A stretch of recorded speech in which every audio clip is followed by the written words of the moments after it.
Hey guys, I hope you're all doing good and you are enjoying your day. It's been really, really good to catch up with some of you on Sunday and some of you today. I've loved checking in with you and I've been praying for you guys.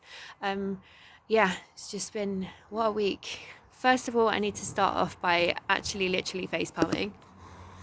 I can't believe I sent you guys that voice message. Like it seemed so plausible and so real, and then to be told it was fake, like goodness me, how people draw you in. And I think from because of where it had come from and like what I saw as, oh my goodness, well, there's people in the medical profession that are sharing this. It just shows you that there's a lot of fear mongering out there, and there's a lot of things that are definitely plausible being put around but aren't essentially true. So I've learned a valuable lesson today. I'll be double checking and triple checking, even it doesn't matter where it's come from.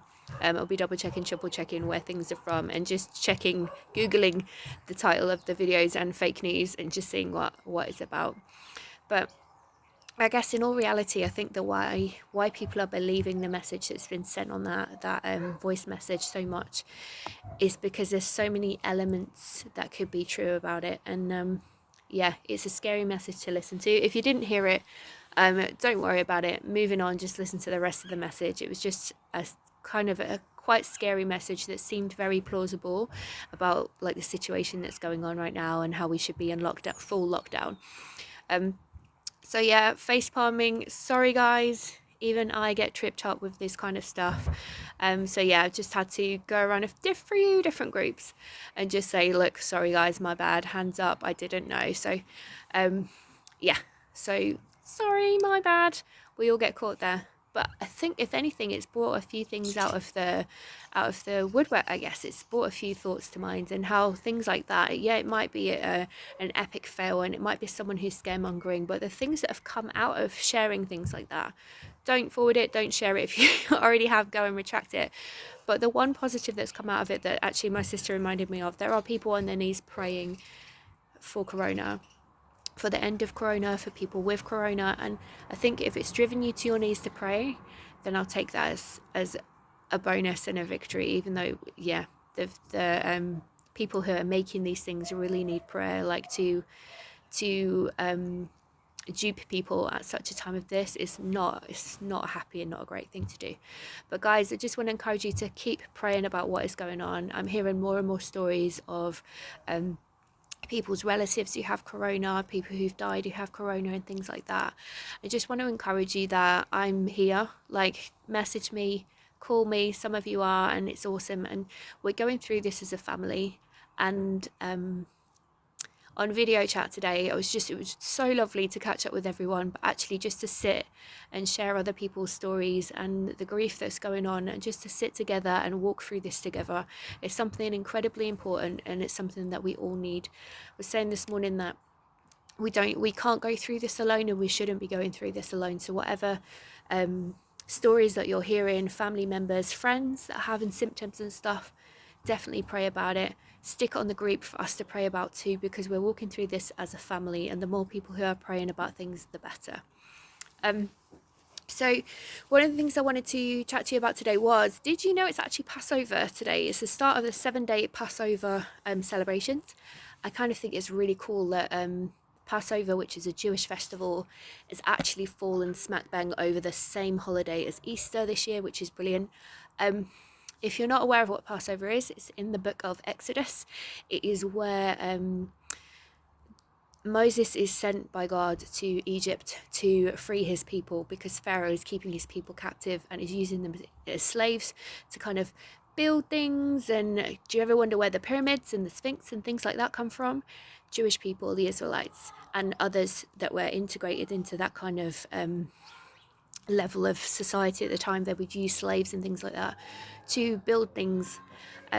So yeah, the Israelites were being held captive by Pharaoh, being treated as second-class citizens, and Pharaoh would not let them go. And God, you remember the story of the burning bush and Moses, and how God spoke to Moses, and Moses just comes out with all of this stuff about how, he's not a great speaker. Well, actually, he is a great speaker, because it says in the Old Testament that he was. Acts 7 says he was eloquent in speech in the New Testament. And Moses disqualifies himself and goes to God and says, I can't go and talk to Pharaoh. Now, this dude was brought up in Pharaoh's house. If anyone could go and talk to him on the same level as him, it was Moses.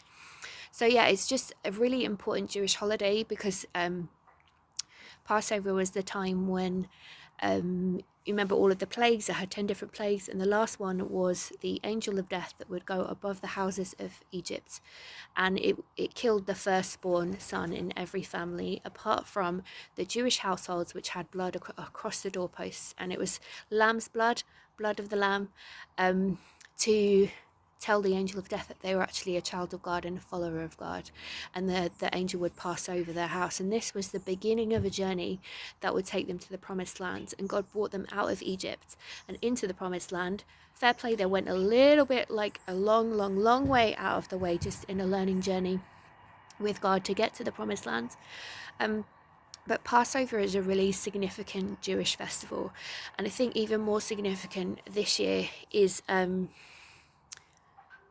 it's actually the first time since the Exodus that Jewish people have been in captivity, kind of enclosed in their houses, in lockdown, celebrating this festival. So it looks incredibly different this year. It is a lockdown, and it kind of got me thinking about, are there any kind of lockdown scenarios in the Bible apart from the Exodus? So the Exodus, like when it happened, before they kind of, God took them out of Egypt, before Pharaoh said, just get out of my country, they were given instructions by God, and there's all of these instructions about what they should eat, like bread, and they should have roast lamb and things like that. Love roast lamb. But yeah, there was all of these different instructions, and one of them was the guys had to sit expectant, ready to go. So they had to sit. They ate the lamb with their it says something like their cloaks tucked into their belt. So if they tucked their cloak up into their belt, it meant that they were freer to move, so that it was easier for them to make a quick, I want to say, getaway or escape. You know, as soon as like God freed them, as soon as Pharaoh said that they could go. So they sat and ate expectantly. They were in this lockdown situation, but they had faith that God was taking them from a place of slavery to a place of freedom. And I think that's really, really significant. And I was thinking as well, like as we head into Easter, there's another point in this Easter kind of Passover story. When we move into Easter, we move into the 3 days of the 3 days of the death and resurrection of Jesus. So this Friday is Good Friday, and then we have that odd little day in the middle, the Saturday, and then we have Sunday, which is Easter Sunday. And I was reading the whole story of from Palm Sunday all the way to the crucifixion this week, and it just came across this bit, and this is after Jesus has died, and Jesus has appeared to Mary Magdalene, and Mary Magdalene is on her way back to tell the disciples. And it's John 20 verse 19. It says, on the evening of that first day of the week, when the disciples were together with the doors locked for fear of the Jewish leaders, Jesus came and stood among them and said, peace be with you. After he said this, he showed them his hands and side, and the disciples were overjoyed when they saw the Lord. And it really struck me that they were in lockdown as well. So they've been through this whole thing with Jesus. You know, they'd followed him. They knew in part that he was the Son of God, and they were waiting for him to make good on his promise that he would rise again. And yeah, so that happened on the Sunday, but I was imagining the Saturday. You know, they were living in fear of the Jews on that Saturday, the other Jewish people, because they were known to have been with Jesus, and they were all have been tarred with the same brush, really, tarred as rebels and radicalizers and things like that. It just really got me thinking about that they put themselves in lockdown in fear. And they were waiting, but it was a different kind of waiting. The Israelites were waiting in anticipation, and these guys were waiting in anticipation, but I think more of a negative anticipation. What if he doesn't come? What if this doesn't happen? And I think the word fear in there kind of highlights that. They were waiting in fear. They feared their own people. They feared for their life. Can you remember when Peter denied Jesus 3 times? out of fear because people recognized him and they were going to tar him with the same brush. And remember, like when Jesus was in Gethsemane praying, like when the soldiers came, the disciples scattered, and it didn't matter that they promised to be with Jesus to the end. A lot of them were quite fervent in that, we'll never leave you, we'll fight to the end kind of thing. But as soon as reality hit, they scattered and they scarpered. And again, like that was fear-based. And now they're in lockdown situation on this Saturday, waiting for Sunday. Now this must have been the darkest time of their life because they know what Jesus has taught, but do they believe it? So they're sitting there like, okay, we have to believe this, but we're afraid. We're not going to go out. We're just going to wait. We're going to wait in the upper room. We're going to wait and see what happens. And then amazingly, Sunday, the break of dawn, the Son of God rose again. And Jesus appears to them in their fear, in the midst of their lockdown, and he shows them that he's back, and he's proved who he is by showing the scars on his hands. And I just think that's an incredible truth. We believe that. We know Jesus rose from the dead for us, took our sins for us, and beat death for us. And in this lockdown at the minute, I just want to encourage you to hold on. Don't be afraid. Don't be fearful. Don't be waiting in fear, because Jesus has already revealed himself to you. You already know who Jesus is. So let's be getting to know him. Let's live like we're in that upper room as Jesus has appeared. Not in the fear of the Saturday, but in the promise and the love of the Sunday that Jesus has rose again and he is living in us. Okay? So don't be living in fear, guys. In lockdown, there is always hope. There always can be hope. And whatever you're going through right now, I think it's becoming more and more real that people in our world are sadly passing away. People in our world have got corona symptoms. People in our world, and even us, we're susceptible to this fear that's going on. And we're saying today just about validating your emotions. And what I want to say is, I'm telling you to live a fearless life, but we're going to feel the fear.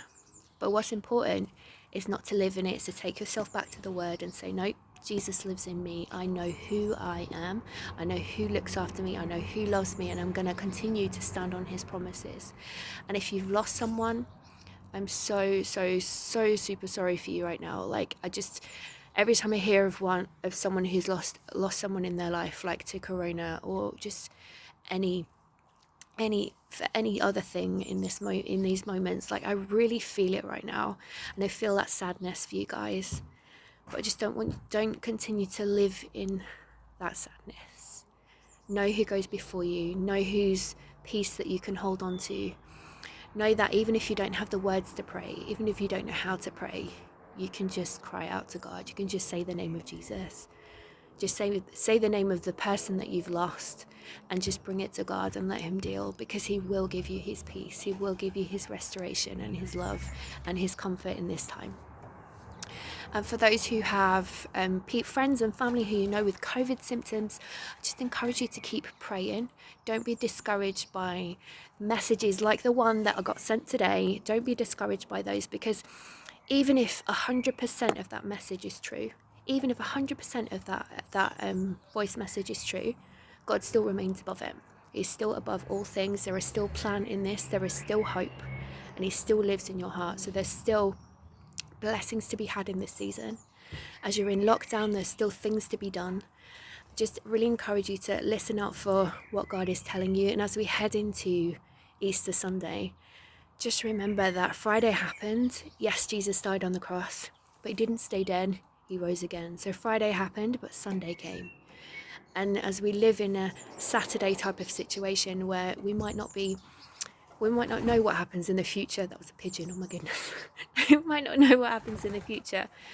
You might not, we might not know when we're going back to work, or, when we can see family again, but we know who holds the future, and that is the main deal here. And I don't know where this comes from. I don't know whether it's a Bible thing or what, but it's just come into my head. This too shall pass. We will get through this. I love you guys. As always, if you need anything, please shout, send me a message, drop me a call, drop me a WhatsApp, whatever. I love you guys loads. I'm praying for you loads. I'm praying for you every day. And yeah, just be encouraged. If you need anything, honestly, don't hesitate to shout. Love you guys. I will catch you later. God bless.